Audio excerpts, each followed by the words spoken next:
Welcome, Nick, back to KTAL News Now, the digital streaming center. I'm Brittany DeFran, and the history actually of the Shreveport City Tennis Tournament runs deep, with intertwining family rivalries that have been passed on for generations. And speaking of those family rivalries, joining me now is Dr. Bill Borders, who was a singles winner in 1969, beating out his father. Dr. Borders, alongside Jeffrey Goodman, the man behind the revival of this historic community family-friendly event. Hey, you guys, how are you doing today?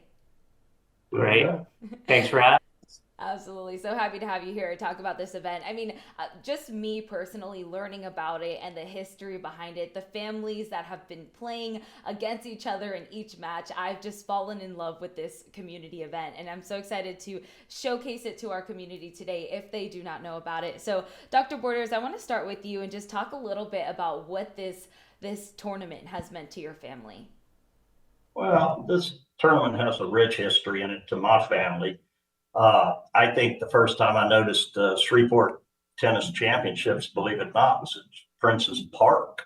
And that was back when I think Shreveport Parks and Recreational System actually owned those courts. And then they changed that facility, and that facility no longer exists anymore, over to the Corby's Tennis Center, and it became where the city tennis tournament was held. Uh, as a junior player, I got to play in it all the time, but I had a sister who was probably as good or better player than I ever was. And every year we would compete in the city tennis championships to see who would win the most divisions, and she always won the most divisions. So that was somewhat disappointing. That's But amazing. Giving her some credit here through the wins. yeah, she deserves all the credit for That's that. amazing. That's amazing. And now I hear that your grandson is expected to play in the 2024 tournament. Tell me a little bit He about what that means to you. he is this time, and he's going to play with my son-in-law. So it's going to be a father-son event, and I believe I played the father-son events too in the city.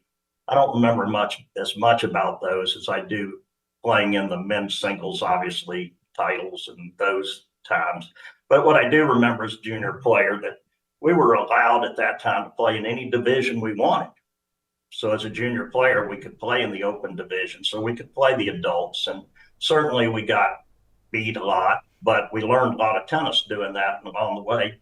As I got to the point that I was able to have a fortunate time to maybe play in the men's and even win once or twice, it was junior players a lot that I beat on the way up. So it was other families coming up, on with Jeffrey's family. I think I played Jeffrey's father in the semifinals of the city tournament one year. That's amazing. Got to play some of the good ones to get good, I guess, right? Is that a little saying right there? And so tell me a little bit more about that. There was a time where you were able to play, there wasn't an age range there. So you were able to play your father, as we've mentioned. Tell me a little bit about what that experience and having those memories with you mean.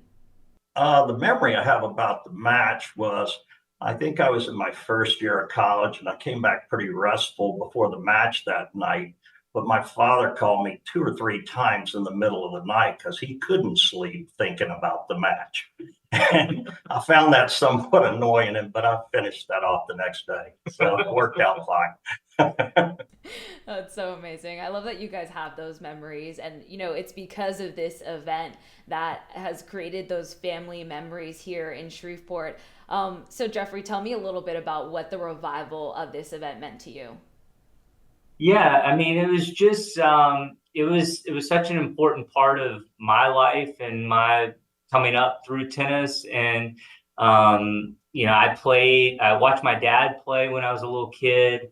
I played with my dad. I then played, and then spent all my every year. It was something I look forward to both playing in and watching. And it was just, you could tell like it was kind of part of the heartbeat of area tennis, and all of a sudden this thing was gone. And so it just felt really important to do everything we could to bring it back. And what was interesting is when we made the decision to bring it back in 2018, I felt like it was really important, and we're still doing this today. I felt like it was really important to kind of tell the story of the tournament, tell what it had been, so that those people who never got to experience really understood what it meant and why it was important. Absolutely. And kind of keeping that tradition going for generations to come, right? Because it kind of started back then with, as you guys are talking about, that history of, camaraderie, family, community coming together and just being able to continue that by telling the stories of what it once was and how it can continue to be and continue to grow for the community, which is so amazing, and how it truly has captured me and my attention, and it's made me so excited to share it with our community. We talk about how excited you guys are within your families to participate. What has been the community response, for years as we celebrate 101 years of this tournament going on? What has been the response from players and spectators? Yeah, I think people are drinking the Kool-Aid, so to speak, or getting the bug. I mean, they're what I love is that it always kind of went.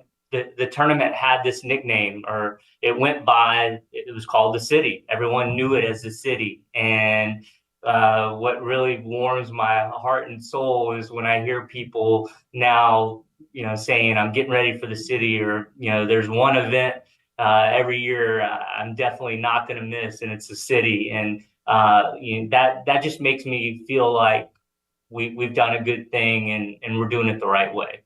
Absolutely. I think it's come back bigger and better than it ever was. I should say that. They have more entries now than they did when I was coming up playing in the tournament. Certainly Jeffrey, the Killen family, and Sam Silverblatt, who does the photography for it, deserves a lot of credit for this tournament and promoting it. And I have no idea how many entries you have now. We have 321 entries, I think, this year, which is the most we've had ever. That's amazing. That is so awesome. So you got your hands full a little bit there, but it also kind of adds to a point where, you're talking about people getting the bug. And something I've noticed recently is that the sport itself, tennis, it seems like it's on the rise, a growing interest of a lot of people interested in the sport too, as spectators, really, especially even with the recent Netflix documentary of Breakpoint. It's just growing on a national level. What's your kind of take on that in regards to the growing interest in the sport? My take on it real quickly is the fact that they created a rating system. And the rating system allowed you to go out and play people in your same caliber rather than join into the tournament and know you're going to play somebody that's several levels above you or several levels below you. So I think I'll let Jeffrey speak more to how they've done that.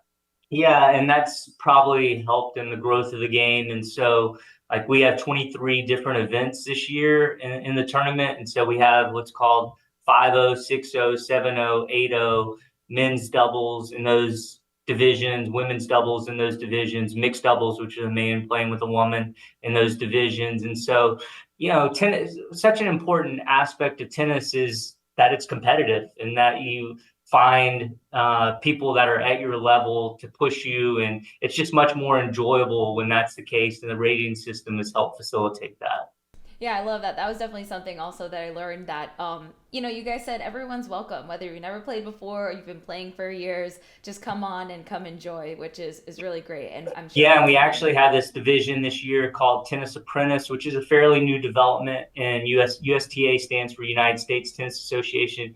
A fairly new development is called Tennis Apprentice, and this is really an entry level for people wanting to experience the game for the first time. And Tennis Apprentice is generally people who've never ever played in a tennis tournament before. So we have a whole Tennis Apprentice division and event at the tournament, and I think we have 30 to 40 players playing in that. So these 30 to 40 people will be their very first tournament experience ever. That's exciting. Yeah, that's where you'll find me.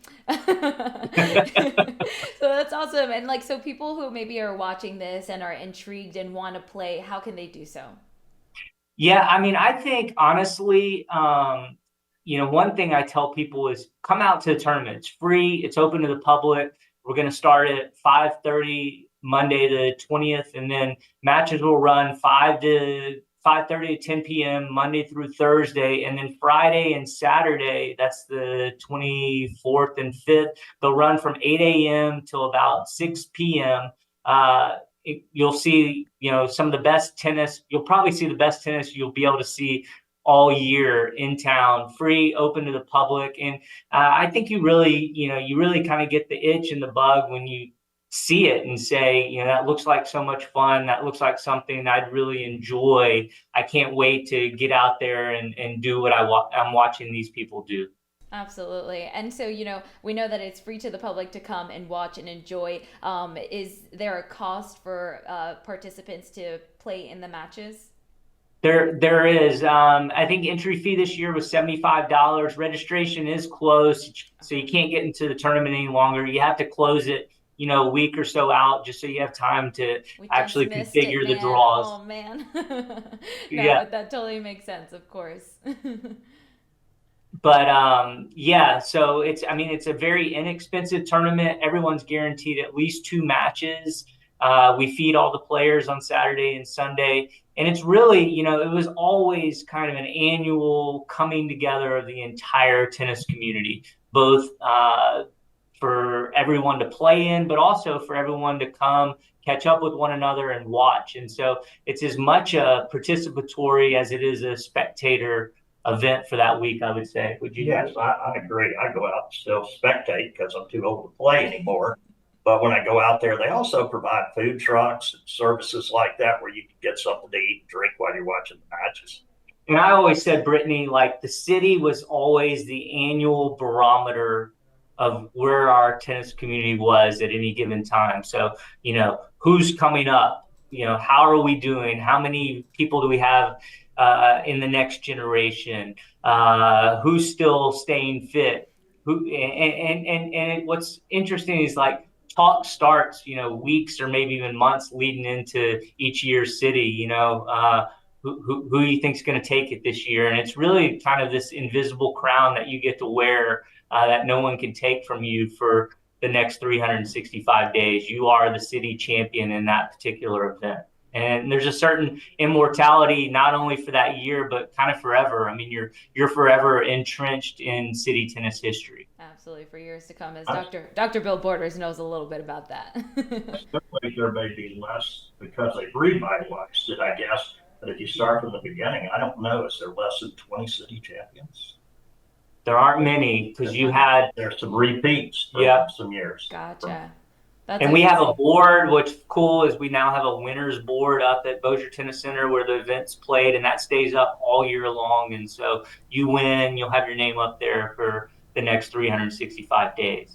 Amazing. All right, you guys. Well, if you're interested in playing, you just missed your slot, but don't worry, you can participate next year. And then also, of course, you can watch, you can be a spectator. So you can find more information right here on ktalnews.com. Thank you guys so much for joining us today. We really appreciate it and hope you have a great rest of your day, great weekend, and make sure you watch the tournament next week, taking place right here in our community.